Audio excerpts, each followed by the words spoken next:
Hi hello ನಮಸ್ಕಾರ friends, ಎಲ್ಲರೂ ಹೆಂಗಿದ್ದೀರಿ? ಆರಾಮಿದ್ರಿ? ನಾವು ಆರಾಮಿದ್ದೀವಿ ನೋಡ್ರಿ. ಈಗ ರೊಟ್ಟಿ ಮಾಡೋದಾಗೈತ್ರಿ. ಆದ್ಮೇಲೆ ಈಗ ಭಾಳಷ್ಟು ರಿಕ್ವೆಸ್ಟೆಡ್ ರೆಸಿಪಿ ಇದು.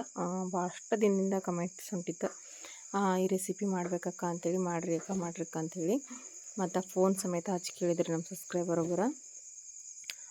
ಇದು ಮಾಡ್ರಿ ಅಕ್ಕ, ನಾನು ಎಲ್ಲೋ ಒಂದು ತವಲಿ ಹೋಟೆಲ್ದಾಗ ಉಂಡಿರಿ ಅಂತ್ರಿ ಅವರು. ಮಾಡ್ರಿ ಅಕ್ಕ ಅಂತ ಹೇಳಿದ್ರಿ ಅವರು. ಅದಕ್ಕೆ ಅಕ್ಕೋರ ಸಲುವಾಗಿ ಇವತ್ತು ಮಾಡ್ಕೊತೀನಿ ರೀ. ಅವ್ರು ಹೇಳೇ ಒಂದು 3-4 ತಿಂಗಳ ಮ್ಯಾಲೆ ಐತ್ರಿ.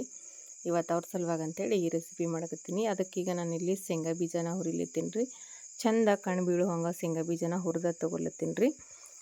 ರೆಸಿಪಿನೂ ಅಷ್ಟೇ ರೀ, ಭಾಳ ಮಸ್ತ್ ಆಗ್ತದೆ. ನಮ್ಮ ಸೈಡ ಇದು ಈ ರೆಸಿಪಿ ಇದೇ ಥರ ಮಾಡ್ತಾರೆ ರೀ. ಅದಕ್ಕೆ ನಿಮ್ಮ ಸೈಡ್ ಮಾಡ್ತಾರಲ್ರಿ ಆ ರೀತಿ. ನಮಗೆ ಬೆಂಗಳೂರೊಳಗೆ ಉಂಡಿದೆವು, ಅದೇ ಸೇಮ್ ನೀವು ಮಾಡಿ ತೋರಿಸ್ರಿ, ನಾನು ಮನ್ಯಾಗ ಮಾಡ್ತೀನಿ ರೀ ಅಕ್ಕ ಅಂತ ಅವ್ರು ಕೇಳಿದ್ರಿ ಅಕ್ಕೋರ.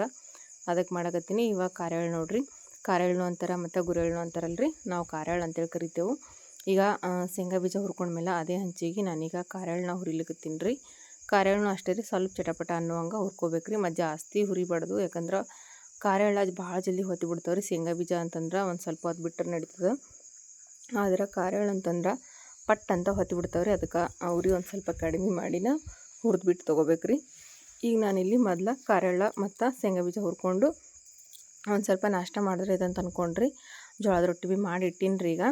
ಆದರೂ ಮತ್ತು ಚುಕ್ಕೋಳದು ಎಲ್ಲರೂ ತಿಂತಾರೆ, ಮತ್ತು ಇಲ್ಲಿ ಒಬ್ಬರು ಮುತ್ತಿರ್ರಿ ಅವರು ವೀಟ್ ನಾಷ್ಟ ಮಾಡ್ತಾರೆ ಅಂಥೇಳಿ ಅಂದ್ಕೊಂಡು ಒಂದು ಸ್ವಲ್ಪ ಎಲ್ಲರಿಗೂ ಒಂದು ಸ್ವಲ್ಪ ನಾಷ್ಟ ಆಗ್ತದೆ ಅಂಥೇಳಿ ಈಗ ರವಾನ ಹುರಿಲಿಕತ್ತೀನಿ ರೀ. ನಾನಿಲ್ಲಿ ರವಾನ ಹುರಿದು ಏನಂತಾರೆ ಹುರಿದ್ಬಿಟ್ಟು ಉಪ್ಪಿಟ್ಟು ಮಾಡ್ತೀನಿ ರೀ. ಒಂದು ಸ್ವಲ್ಪ ನಾನು ಮಾಡ್ಲಕತ್ತಿದ ಪಲ್ಯ ರೆಸಿಪಿ ಯಾವುದಪ್ಪ ಅಂತಂದ್ರೆ ರೀ, ಸೌತೆಕಾಯಿ ಪಲ್ಯ ರೀ. ಅದು ನಮ್ಮ ಹಳ್ಳಿ ಸ್ಪೆಷಲ್, ಮತ್ತು ನಮ್ಮ ಕಲಬುರ್ಗಿ ಸೈಡ್ ಹೋಟೆಲ್ಗಳದಾಗೂ ಸಿಗ್ತದೆ ರೀ ಈ ಪಲ್ಯ. ಭಾಳ ಅಂದ್ರೆ ಭಾಳ ಸ್ಪೆಷಲ್ ರೀ ಇದು. ಅದಕ್ಕೆ ಇವತ್ತು ಸೌತೆಕಾಯಿ ಪಲ್ಯ ಮಾಡಕತ್ತೀನಿ ರೀ. ಭಾಳಷ್ಟು ಕಮೆಂಟ್ಸ್ಗಳ ನೋಡಿದ್ಮೇಲೆ ಮತ್ತು ಅವರು ಅಷ್ಟು ಸರ್ತಿ ಫೋನ್ ಹಚ್ಚಿ ಕೇಳಿದ್ಮೇಲೆ ಇವತ್ತು ಮಾಡ್ಲಕತ್ತೀನಿ ರೀ ರೆಸಿಪಿ. ಪಾಪ ಅವ್ರು ಕೇಳಿನೇ ಸುಸ್ತಾಗ್ಯಾರ ರೀ, ರೆಸಿಪಿ ಮಾಡ್ರಿ ಅಂತೇಳಿ. ಆದರೆ ನನ್ನ ಕೈಲಿಂದ ನಾ ಇಷ್ಟು ದಿನ ಆದರೂ ಮಾಡೋಕ್ಕಾಗಿರಲಿಲ್ಲ. ಇವತ್ತು ಕಾಲ ಕೂಡಿ ಬಂದಿರೋದು. ತೋಟದೊಳಗಿಂದ ಸೌತೆಕಾಯಿ ತೊಗೊಂಬಂದಿರಿ, ಮನೆ ತೊಗೊಂಬಂದಾರ್ರಿ. 2-3 ದಿನ ಆಯ್ತು ರೀ ಸೌತೆಕಾಯಿ ತೊಗೊಂಬಂದ. ಆದರೆ ನನಗೆ ಮಾಡ್ಲಿಕ್ಕೆ ಟೈಮ್ ಸಿಕ್ಕಿರಲಿಲ್ಲ. ಹಾಗಾಗಿ ನಾನು ಸೌತೆಕಾಯಿ ಪಲ್ಯನ ಮಾಡಿರಲಿಲ್ಲ ರೀ. ಇವತ್ತು ಮಾಡಕತ್ತೀನಿ. ಮೊದಲು ರವೆ ಹುರ್ಕೊಂಡು ಫಸ್ಟ ಉಪ್ಪಿಟ್ಟು ಮಾಡಿಕೊಡ್ತೀನಿ ರೀ ಇವರೆಲ್ಲರಿಗೂ. ಯಾಕಂದ್ರೆ ಲೇಟ್ ಆಗ್ತಾರೆ ಇನ್ನೊಂದು ಸ್ವಲ್ಪ ಪಲ್ಯ ಮಾಡೋಕ್ಕೆ. ಮೊದಲು ರೊಟ್ಟಿ ಮಾಡಿನಲ್ರಿ, ಹಾಗಾಗಿ ಆ ಕಡೆ ಅವ್ವ ಪಲ್ಯ ಮಾಡ್ತೀವ್ರಿ. ನಾನು ವೀಡಿಯೋಸ್ ಮಾಡ್ಲಕ್ಕತ್ತಂತಂದ್ರೆ ಅಷ್ಟು ಅವ್ವ ಪಲ್ಯ ಮಾಡೋದು ಬಿಡ್ತಾಳೆ. ವೀಡಿಯೋಸ್ ಮಾಡೋದು ಇರ್ಲಿಕ್ಕೆ ಅಂತಂದ್ರೆ ಅವನೇ ಮಾಡಿ ಮುಗಿಸಿರ್ತಾಳೆ ರೀ. ಪಲ್ಯ ಇಟ್ಟೋತಕ್ಕೆ ಮಾಡಿರ್ತೀವಿ. ಆದರೆ ನಾನು ವೀಡಿಯೋಸ್ ಮಾಡ್ತೀನಿ ಬೇಡವ ಅಂತಂದ್ರೆ ಅದಕ್ಕೆ ರೊಟ್ಟಿ ಮಾಡೋ ತನಕ ಪಲ್ಯ ಮಾಡಿರಲಿಲ್ಲ. ಮತ್ತೀಗ ರೊಟ್ಟಿ ಭೀ ಸ್ವಲ್ಪ ಮಾಡೀನಿ ರೀ, ಒಂದು ಉಳ್ಳಿ ಮಾಡೀನಿ. ಬುತ್ತಿ ಅದು ತೊಗೊಂಡು ಹೋಗ್ತಾರೆ ರೀ ಮತ್ತು ಹೊಲಕ್ಕೆ. ಅದ್ರ ಸಲಕ್ಕೆ ಒಂದು ಊಟ ಉಪ್ಪಿಟ್ಟು ತಿಂದೇವೆ ಎಲ್ಲರೂ ಅಂತಂದ್ರೆ ನಡೀತದೆ ಅಂಥೇಳಿ ಉಪ್ಪಿಟ್ಟು ಮಾಡಕತ್ತೀನಿ ರೀ. ಯಾಕಂದ್ರೆ ಮತ್ತು ಇಲ್ದರ 2 ಉಳ್ಳಿ ರೊಟ್ಟಿ ಮಾಡ್ಬೇಕಾಯ್ತಿತ್ತು ಬುತ್ತಿಗೆ, ಅದಕ್ಕೆ ಉಳ್ಳಕ್ಕಂತಂದ್ರೆ ಅದಕ್ಕೆ ಒಂದು ಊಟದ ನಾಷ್ಟ ಮಾಡಿದ್ರೈತೆ. ಭಾಳ ದಿವಸ ಐತ್ರಿ ನಾಷ್ಟನೂ ಮಾಡಿಲ್ಲ ನಾನು. ಆದರೆ ಇವತ್ತು ನಮ್ಮ ಸಮೂ ಭೀ ಸಾರಿ ಹೋತಾನೆ ರೀ, ಅದಕ್ಕೆ ನಾಷ್ಟ ಮಾಡಿದ್ರೈತೆ ಅಂತೇಳಿ ಮಾರ್ಕೆಟ್ಲಿಂದ ತೊಗೊಂಬಂದಿದ್ದ ಸಣ್ಣ ರವೆ ರೀ. ಅದರದ ಉಪ್ಪಿಟ್ಟು ಮಾಡಕತ್ತೀನಿ. ನಾವು ಜಾಸ್ತಿ ಅಂತಂದ್ರೆ ಉಪ್ಪಿಟ್ಟು ಅಂತಂದ್ರೆ ಮನೆಯಾಗ ಗೋಧಿನ ಬೀಸ್ಕೊಂಬಂದಿರ್ತೇವೆ ರೀ, ಅದರದನ್ನು ಉಪ್ಪಿಟ್ಟು ಜಾಸ್ತಿ ಮಾಡ್ತೀವಿ ರೀ. ಆದರೆ ಈ ಸರ್ತಿ ಗೋಧಿ ಬೀಸ್ಕೊಂಬಂದಿಲ್ಲ. ಅದಕ್ಕೆ ನಮ್ಮ ಯಜಮಾನ್ರು ಅಂತಂದ್ರೆ ಸಣ್ಣ ರವೆ ತೊಗೊಂಬರ್ರಿ ಅಂತಂದಿದ್ರು. ಅದರದ ಉಪ್ಪಿಟ್ಟು ಮಾಡಕತ್ತೀನಿ ರೀ. ಅದ್ರದ್ದು ಮಸ್ತ್ ಆಗ್ತದೆ ರೀ ಉಪ್ಪಿಟ್ಟು, ಮನೆಯಾಗ ಗೋಧಿದನ. ಯಾಕಂದ್ರೆ ನಾವು ಮಾರ್ಕೆಟ್ಲಿಂದ ತೊಗೊಂಬಂದಿರ್ತೇವಲ್ಲ ರೀ, ಅದಕ್ಕಿಂತನೂ ಮನೆ ಒಳಗಿನ ಗೋಧಿ ಚಂದ ಹೊತ್ತಿನಾಗ ಬೀಸಿ ಉಪ್ಪಿಟ್ಟು ಮಾಡಿದ್ರೆ ಭಾಳ ಟೇಸ್ಟಾಗಿರ್ತಾರೆ. ಅದ್ರ ಮೇಲೆ ಒಂದು ಸ್ವಲ್ಪ ಮೊಸರು ಹಾಕ್ಕೊಂಡು ತಿಂದ್ರಂತೂ ಮಸ್ತ್ನಾಗಿರ್ತಾರೆ ರೀ. ಇದ್ವಿಲ್ಲ ಅಂತಂದ್ರೆ ಈ ರೀತಿ ಬಜಾರ್ದಂತ ತಂದಿರೋ ಅವದ್ಲಿಂತ ಉಪ್ಪಿಟ್ಟು ಮಾಡ್ಕೊಂಡು ತಿನ್ನೋದು ರೀ. ಈಗ ನೋಡಿರಿ, ನಾನು ಉಪ್ಪಿಟ್ಟು ಪಾಣೆ ಅದು ಹೊಡ್ದೀನಿ ರೀ. ಉಳ್ಳಾಗಡ್ಡಿ, ಟೊಮೆಟೊ, ಮೆಣಸಿನ್ಕಾಯಿ ಇದ್ದಷ್ಟು ಹಾಕೀನಿ ರೀ. ಒಂದು ಸ್ವಲ್ಪ ಶೇಂಗಾ ಬೀಜ ರೀ. ಯಾಕಂದ್ರೆ ಶೇಂಗಾ ಬೀಜ ಅಂತೂ ನಿಮಗೆ ಗೊತ್ತದ ರೀ, ವಿಡಿಯೋಸಾಗಿ ನೋಡಿರ್ತೀರಿ. ನಮ್ಮ ಸಮೃದ್ಧಿಗಂತೂ ಶೇಂಗಾ ಬೀಜ ಇದ್ರಂತೂ ಸಾಕ್ರಿ ಅವ್ರಿಗೆ. ಶೇಂಗಾ ಬೀಜ ಒಂದು ಕೊಬ್ಬರಿ ರೀ, ಇವೆರಡು ಇದ್ದರೆ ಸಾಕು ನೋಡ್ರಿ ಅವ್ರಿಗೆ. ಮತ್ತಿನ್ನೇನು ಬೇಡಂಗಿಲ್ಲ ರೀ ಅವ್ರು. ಹಾಗಾಗಿ ಶೇಂಗಾ ಬೀಜ ಅಂತೂ ಕಂಪಲ್ಸರಿಯಾಗಿ ಬೇಕೇ ಬೇಕು ರೀ ಅವ್ರಿಗೆ. ಅದಕ್ಕೆ ಒಂದು ಸ್ವಲ್ಪ ಶೇಂಗಾ ಬೀಜ ಹಾಕಿ ಉಪ್ಪಿಟ್ಟು ಮಾಡಕತ್ತೀನಿ ರೀ. ನಮ್ಮ ಸಾಲಿಗೆ ಉಪ್ಪಿಟ್ಟು ಹೋಯ್ತೀನಿ ಮಮ್ಮಿ ಅಂತಂದನು ರೀ.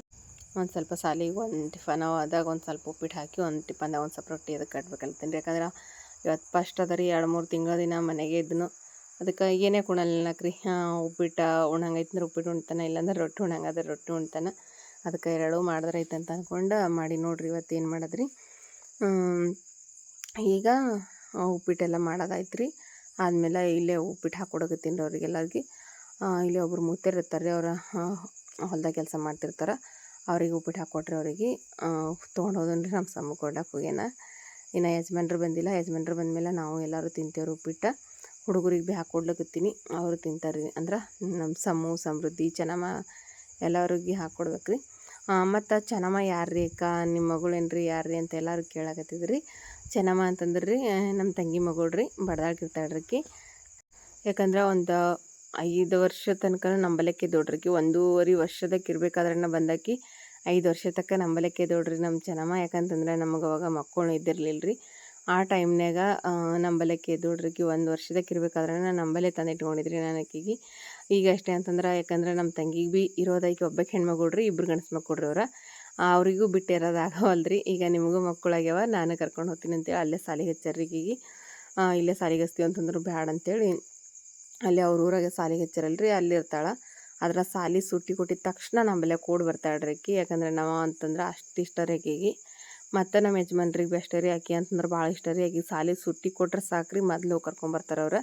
ಆದರೆ ಈ ವರ್ಷ ಬೇಸಿಗೆ ಒಳಗೆ ಟ್ಯೂಷನ್ಗೆ ಹಚ್ಚಿದ್ರಿ ಅವ್ರು, ಹಾಗಾಗಿ ಕರ್ಕೊಂಬರೋದಾಗಿರಲಿಲ್ಲ.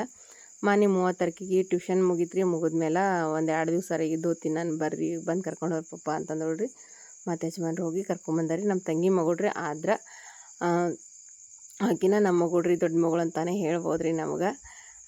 ಹಾಗಾಗಿ ನಮಗೆಲ್ಲರಿಗೂ ಅಷ್ಟು ಇಷ್ಟ ರೀ ನಮ್ಮ ಮನ್ಯಾಗ ಅಂತಂದ್ರೆ ಆಕಿ. ನಮ್ಮ ಯಜಮಾನ್ರಿಗಂತೂ ಭಾಳ ಅಂದ್ರೆ ಭಾಳ ಇಷ್ಟ ರೀ ನಮ್ಮ ಚೆನ್ನಮ್ಮ ಅಂತಂದ್ರೆ. ಒಟ್ಟು ಬಿಟ್ಟಿರಂಗಿಲ್ಲ ರೀ ಅವ್ರು. ಆದ್ರೆ ಏನು ಮಾಡೋದ್ರಿ, ಅವ್ರಿಗೂ ಇರೋದು ಹೆಣ್ಮಕ್ಳು ಅಂದರೆ ಗಂಡು ಮಕ್ಕಳು ಇಬ್ಬರು ರೀ ನಮ್ಮ ತಂಗಿಗೆ. ಆದರೆ ಹೆಣ್ಮಗಳು ಅಂತಂದ್ರೆ ಒಬ್ಬಾಕಿನಲ್ರಿ, ಅವ್ರಿಗೂ ಅಪರೂಪದಂಗೆ ಮನೆಯೊಳಗೆ ಮಗಳು ಇರಲಿ ಅಂಥೇಳಿ ಅವ್ರಿಗೂ ಭಾಳ ಅಷ್ಟು ಆಸೆ. ಹಾಗಾಗಿ 5 ವರ್ಷ ತನಕ ನಂಬಲಕ್ಕೆ ಬಿಟ್ಟಿದ್ರಿ. ಮತ್ತು ಅವರು ಇನ್ನೂ ಎಷ್ಟು ದಿನ ಬಿಡ್ಬೇಕ್ರಿ, ಅದಕ್ಕೆ ಕರ್ಕೊಂಡು ಹೋಗಿದ್ದಾರಲ್ರಿ. ಈಗ ಅಲ್ಲೇ ಸಾಲಿ ಕಲಿಲಿಕತ್ತಾಳೆ 2-3 ವರ್ಷದಿಂದನೂ. ಈಗ ಬಡ್ದಾಳ್ದಾಗೆ ಸಾಲಿ ಕಲಿಲಿಕತ್ತಾಳ್ರಿ. ಹಾಗಾಗಿ ಅಲ್ಲಿ ಹೇಳಾರಿ. ಈಗ ಸಾಲಿ ಸುಟ್ಟಿ ಕೊಟ್ಟಾಗ ಅದು ನಮ್ಮ ಕಡೆ ಜೀವನ ಅನಿಸಿ ಬರ್ತಾಳ್ರಿ ಆಕಿ. ಇಷ್ಟು ದೊಡ್ಡ ಕೈಗಳು ನೋಡ್ರಿ. ನಮ್ಮ ಬಲ್ಯಾಕ ಇರ್ಬೇಕಾದ್ರೆ ಆಕಿ ಸಮೃದ್ಧಿಕಿತ್ತಾನು ಇನ್ನೂ ಸಣ್ಣಕ್ಕಿದ್ದೋಳ್ರಿ. ಅವಾಗನ ಕರ್ಕೊಂಬಂದಿದ್ರಿ ನಾನು ಆಕಿಗೆ. 6 ವರ್ಷದಕ್ಕೆ ಆಗೋ ತನಕ ನಮ್ಮ ಬಲ್ಯಾಕೆ ಇದ್ದೋಳ್ರಿ ಆಕಿ. ಈಗ ನೋಡಿರಿ ಬೆಳ್ಳುಳ್ಳಿ ಎಣ್ಣೆ ಹಾಕಿನ್ರಿ. ಎಣ್ಣೆ ಬಿಸಿ ಆದ್ಮೇಲೆ ಇದಕ್ಕೆ ಸ್ವಲ್ಪ ಜೀರಿಗೆ ಸಾಸ್ವೆ ಹಾಕಿ ಬೆಳ್ಳುಳ್ಳಿ ಹಾಕಿನ್ರಿ. ಬೆಳ್ಳುಳ್ಳಿ ಹಾಕಿ ಚಟಪಟ ಅಂಥೇಳಿ ಜೀರಿಗೆ ಸಾಸ್ವೆ ಸಿಡಿದ್ಮೇಲೆ ಬೆಳ್ಳುಳ್ಳಿ ಹಾಕಿನ್ರಿ. ಬೆಳ್ಳುಳ್ಳಿ ಗೋಲ್ಡನ್ ಕಲರ್ ಬಂದ ಮೇಲೆ ಈಗ ಸೌಂತಿಕಾಯಿ ರೀ ಇವ. ಸೌಂತಿಕಾಯಿ ಒಂದು ಸ್ವಲ್ಪ ದಪ್ಪ ಇದ್ದಿದ್ದು ತೊಗೋಬೇಕ್ರಿ, ಜಾಸ್ತಿ ಎಳಕಾಗಿದ್ದು ತೊಗೋಬಾರ್ದು. ಯಾಕಂದ್ರೆ ಫುಲ್ ನೀರು ಹೊಡೆದು ಬಿಡ್ತಾರೆ ಎಳಕಿದ್ದು ಸೌಂತಿಕಾಯಿದು ಅಂತಂದ್ರೆ. ಒಂದು ಸ್ವಲ್ಪ ದಪ್ಪವಾಗಿದ್ದಿದ್ದು ಸೌಂತಿಕಾಯಿ ತೊಗೊಂಡು ಕಟ್ ಮಾಡಿ ತೊಗೊಂಡಿವ್ರಿ. ಇದಿಷ್ಟು ಈಗ ಒಂದು ಬೋಣಿ ತುಂಬಿವಲ್ರಿ, ಆದರೆ ಬರೀ 2 ಸೌಂತಿಕಾಯಿ ಇದಾವೆ ರೀ ಇವ. ನಮ್ಮವ್ವ ಅಂತಂದ್ರೆ ನಾನು ರೊಟ್ಟಿ ಮಾಡ್ಬೇಕಾದ್ರೆ ಕಟ್ ಮಾಡಿ ಇಟ್ಟಿದ್ದೇವ್ರಿ. ಸೌಂತಿಕಾಯಿನ ಹಾಕಿ ತಿರುವಿನ್ರಿ. ಈಗ ತಿರುವಿದ್ಮೇಲೆ ಇದಕ್ಕೆ ಖಾರ ರೀ, ನಮಗೆ ಎಷ್ಟು ಬೇಕು ನೋಡಿರಿ ಖಾರ ಅಷ್ಟು. ನಾವು ಖಾರ ಜಾಸ್ತಿ ಉಂಡ್ರೆ ಸ್ವಲ್ಪ ಜಾಸ್ತಿ, ಸ್ವಲ್ಪ ಕಡಿಮೆ ಉಂಡ್ರೆ ಸ್ವಲ್ಪ ಕಡಿಮೆ ಹಾಕೋಬೋದು ರೀ. ನಾನಿಲ್ಲಿ 1-2 ಚಮಚ ಖಾರ ಹಾಕೀನಿ. 1-2 ಚಮಚ ಖಾರ ಹಾಕೀನಿ. ಮತ್ತೀಗ ಒಂದು ಸ್ವಲ್ಪ ಅರ್ಶಿಣ ಪೌಡ್ರ್ ಇದು, ಒಂದು ಸ್ವಲ್ಪ ಅರ್ಶಿಣ ಪೌಡ್ರ್ ಹಾಕ್ಲತ್ತೀನಿ ರೀ, ಒಂದು ಚಿಟಿಕೆ ಆಗುವಷ್ಟು. ಮತ್ತು ನಮ್ಮ ಸಮೂ ಅಂತೂ ಟಿಫನ್ ತೊಗೊಂಡು ರೀ. ಯಾಕಂದ್ರೆ ಸಾಲಿಗೆ ಹೋಗೋದಲ್ರಿ, ಅದ್ರ ಸಲ್ಯಾಕ ನಮ್ಮ ಮಮ್ಮಿ ನಂಗೆ ಟಿಫನ್ ಕಟ್ಟಲ್ಲತ್ತನ್ರಿ. ಯಾಕಂದ್ರೆ ಬರೀ ಉಪ್ಪಿಟ್ಟು ಬೇಡಪ್ಪ, ಮಧ್ಯಾಹ್ನ ಊಟಕ್ಕೆ ಬರೀ ಉಪ್ಪಿಟ್ಟು ಅಂತಂದ್ರೆ ಚಂದ ಆಗಂಗಿಲ್ಲ ರೀ. ಅದಕ್ಕೆ ಸೌಂತಿಕಾಯಿ ಪಲ್ಯ ಬೇಕತ್ತಿಗೆ ಅಂಥೇಳಿ ಬೇಡ ಅಂತಂದೇನಿ ರೀ ಅವ್ನಿಗೆ ಟಿಫನ್ ಕಟ್ಟಕ್ಕೆ. ಉಪ್ಪು, ಖಾರ, ಅರಿಶಿನ ಇದಿಷ್ಟು ಹಾಕಿ ನೋಡ್ರಿ. ಈಗ ತಿರುಗಬೇಕ್ರಿ, ಈಗೆಲ್ಲ ಚಂದತ್ನೇ ಮಿಕ್ಸ್ ಮಾಡಬೇಕು. ಅದ್ರಾಗ ಇದಕ್ಕೇನು ಯಾವುದೇ ರೀತಿ ಮಸಾಲೆ ಅದು ಇದು ಏನು ಬೇಕಾಗಿಲ್ಲ ರೀ. ಮಸಾಲೆ ಬೇಡ, ಏನು ಬೇಡ್ರಿ. ಬರೀ ಒಂದು ಸ್ವಲ್ಪ ಎಣ್ಣೆ, ಬೆಳ್ಳುಳ್ಳಿ ಮತ್ತು ಖಾರ, ಉಪ್ಪು, ಅರಿಶಿನ ಇದಿಷ್ಟಿದ್ರೆ ಸಾಕ್ರಿ. ಇದಕ್ಕೆ ಯಾವುದೇ ರೀತಿ ಮಸಾಲೆ ಬೇಕಂತ ಏನಿಲ್ಲ ರೀ. ಮಸಾಲೆಗಳು ಬೇಕೇ ಆಗಂಗಿಲ್ಲ. ಈಗ ನಮ್ಮ ಸಮ್ಮು ನೋಡ್ರಿ ಟಿಫನ್ ಕುಪ್ಪಿಂದ ಹಾಕೋತೀನಿಲತ್ತನ, ಆದ್ರೆ ನಾನು ಬೇಡ ಅನ್ಲಕತ್ತೀನಿ ಅವನಿಗೆ. ಚೆಲ್ಲಿ ಬಿಡ್ತದೆ, ನಾನೆಲ್ಲ ಕಟ್ತೀನಿ ಈಗ ಅಂತ ನಾನು ರೀ. ಆದ್ರೆ ಅವನಿಗೆ ಸದ್ಯಕ್ಕೆ ನನಗೆ ಉಪ್ಪಿಟ್ಟು ಕಟ್ಕೊಡು ಮಮ್ಮಿ ಅಂತ ರೀ. ಇವತ್ತು ಸಾಲಿ ಅಂತಂದ್ರೆ ಅಷ್ಟು ಫುಲ್ ರೆಡಿಗೇನ. ಆದರೂ ಇನ್ನೂ ಅವನಿಗೆ ಏನು ರೆಡಿ ಮಾಡಿಲ್ರಿ ನಾನು. ಇದು ಪಲ್ಯ ಮಾಡಿ ಸ್ವಲ್ಪ ನೀರದು ಹಾಕಿ ಕುದಿಲಿಕ್ಕೆ ಇಟ್ಟು ಸಮ್ಮು ರೆಡಿ ಮಾಡ್ತೀನಿ ರೀ. ಯಾಕಂದ್ರೆ ವ್ಯಾನ್ ಅಂತೂ ಈಗ ಸದ್ಯಕ್ಕೆ ಹೋಯ್ತು ರೀ ವ್ಯಾನ.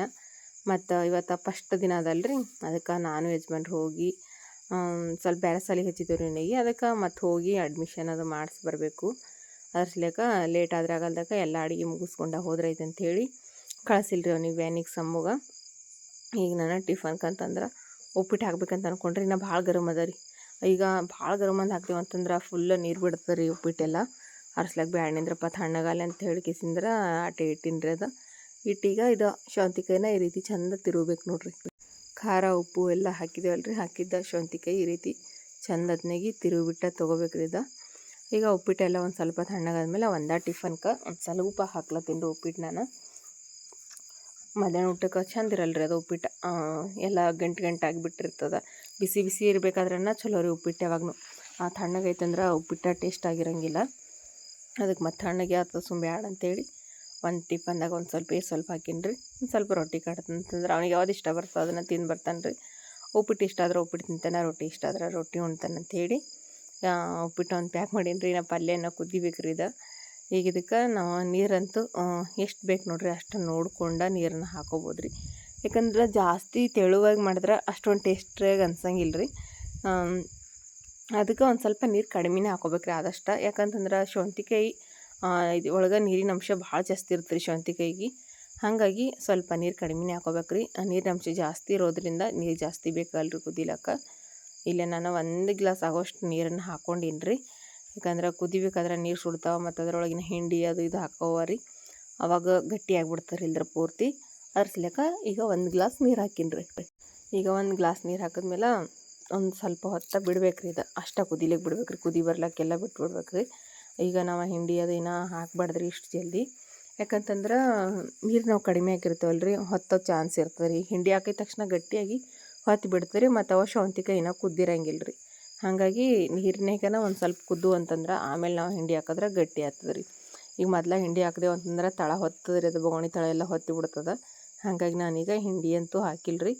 ಈಗ ನಾನು ಹಿಂಡಿ ಹಾಕ್ಲತ್ತೀನಿ ರೀ. ಖಾರ ಹಿಂಡಿ ರೀ ಇದು, ಅಂದ್ರೆ ಗುರೆಳ್ ಪೌಡ್ರ್ ಅಂತಲ್ರಿ, ಅದನ್ನು ಕುಟ್ಟಿಟ್ಟಾಡ್ರಿ ಅವ. ಅದನ್ನು ಒಂದು ಸಣ್ಣ ಹಿಡಿಲಿಂತ 1 ಹಿಡಿ ಆಗೋಷ್ಟು ಖಾರ ಹಿಂಡಿನ ಹಾಕೀನಿ ರೀ. ಅದೇ ರೀತಿ ಈಗ ಶೇಂಗಾ ಹಿಂಡಿ ರೀ, ಇದಿಷ್ಟು ಶೇಂಗಾ ಹಿಂಡಿನೂ ಹಾಕ್ಲತ್ತೀನಿ ರೀ. ಖಾರ ಹಿಂಡಿ ಶೇಂಗಾ ಹಿಂಡಿ ಎರಡೂ ಮಿಕ್ಸ್ ಮಾಡಿ ಅಂದ್ರೆ ಈ ರೀತಿ ಪಲ್ಯ ಮಾಡಿದ್ರೆ ಭಾಳ ಅಂದ್ರೆ ಭಾಳ ಟೇಸ್ಟಿಯಾಗಿರುತ್ತೆ ರೀ. ಬರೀ ಖಾರ ಹಿಂಡಿ ಹಚ್ಚಿ ಮಾಡಕ್ಕೆ ಹೋಗ್ಬಾರ್ದು ರೀ, ಅದ್ರ ಜೊತೆ ಸ್ವಲ್ಪ ಶೇಂಗಾ ಹಿಂಡಿನೂ ಹಚ್ಚಿ ಮಾಡ್ಬೇಕು ರೀ. ಮಸ್ತ್ ಅಂದ್ರೆ ಮಸ್ತಾಗಿರ್ತದೆ ನೋಡಿರಿ. ಈಗ ಇದಕ್ಕೆ ಕುದಿಲಿಕ್ಕೆ ಬಿಡಂಬ್ರಿ, ಒಂದು 10 ನಿಮಿಷ ಕುದಿಲಿಕ್ಕೆ ಬಿಡಂಬ್ರಿ. ಇದಕ್ಕೆ ಈಗ ನೋಡಿರಿ ರೆಡಿಗೆ ನೋಡಿರಿ. ಇಲ್ಲೇ ಸ್ಪೆಷಲ್ ಆಗಿರುವಂಥ ಸೌಂತಿಕಾಯಿ ಪಲ್ಯ ಮತ್ತು ಬಿಸಿ ಬಿಸಿ ಜೋಳದ ರೊಟ್ಟಿ. ಇವತ್ತು ನಾನು ಮಾಡಿರೋ ರೆಸಿಪಿ ನಿಮ್ಮೆಲ್ಲರಿಗೂ ಇಷ್ಟ ಆಗಿದ್ರೆ ಪ್ಲೀಸ್ ಆದಷ್ಟು ಲೈಕ್ ಮಾಡಿರಿ, ಶೇರ್ ಮಾಡಿರಿ, ಸಬ್ಸ್ಕ್ರೈಬ್ ಮಾಡಿ, ಸಪೋರ್ಟ್ ಮಾಡಿರಿ. ಈ ವಿಡಿಯೋ ನೋಡಿದಂಥ ಎಲ್ಲರಿಗೂ ನಮಸ್ಕಾರ ರೀ ಫ್ರೆಂಡ್ಸ್.